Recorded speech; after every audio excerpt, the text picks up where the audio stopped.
Demi-fiend is one of the hardest super boss fights in Shin Megami Tensei V Vengeance, and unless you've put a sizable investment in several demons with essences, you're going to struggle. Fortunately, there's a fairly low investment cheese strat you can use to take him down. It does rely a bit on RNG, but it didn't take me more than a couple tries before I was able to pull it off.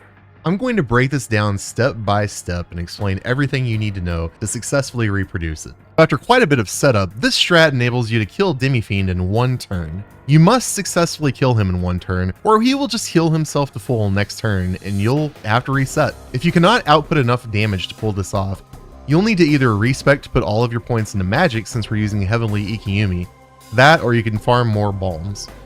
I haven't tried this with Murakamo or Critical Zealot yet, but I'll probably be testing that out in the future.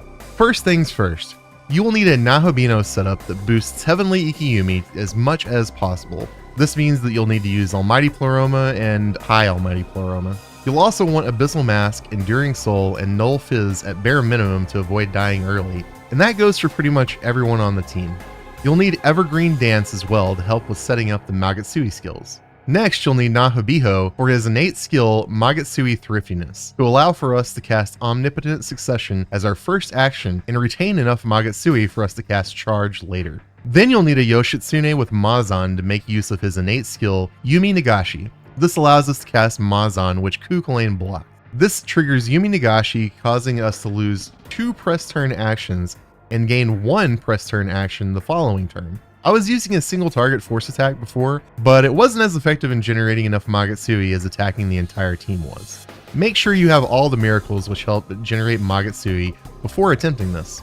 You'll also need Bale for Hammer of Judgment to add an additional press turn icon at the start of the next turn if Bale's user receives a stat debuff.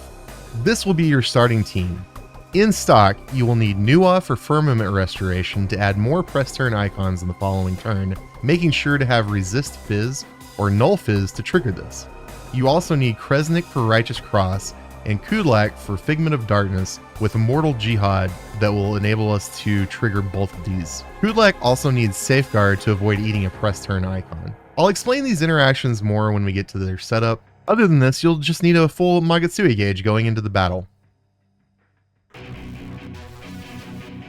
Now let's break down the fight per action.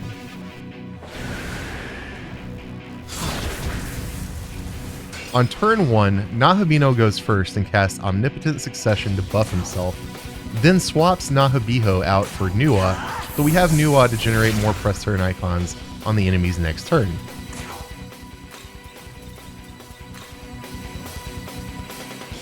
Your turn, go! Pass here with Nuwa to make sure we have enough actions, and use Mazan with Yoshitsune to generate Magatsuki and trigger his innate ability to get a press turn icon next turn.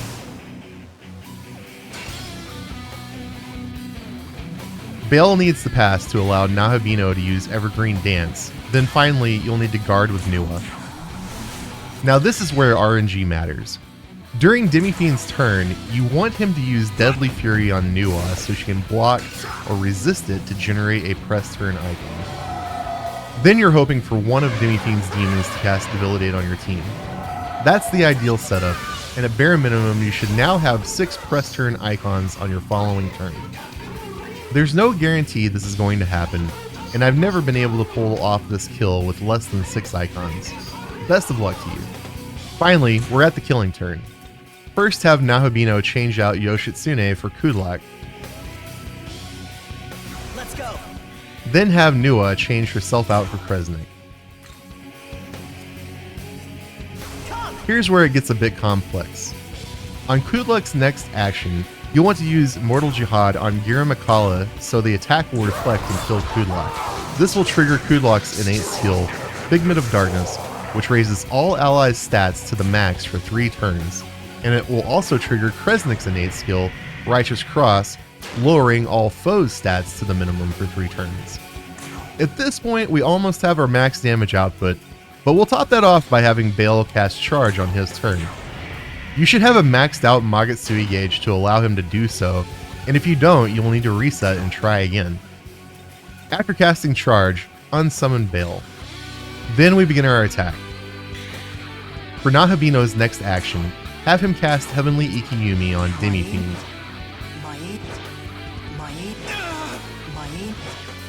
then on Kresnik's turn, have him unsummon himself.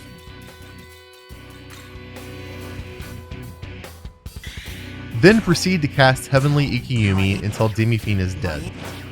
My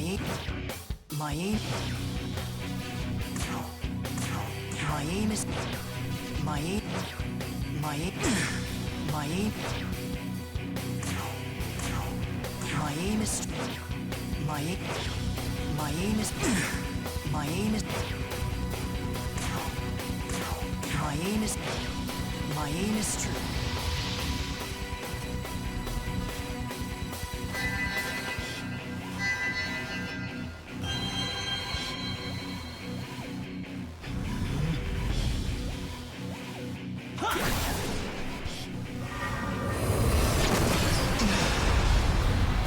That's it. That's the whole strat.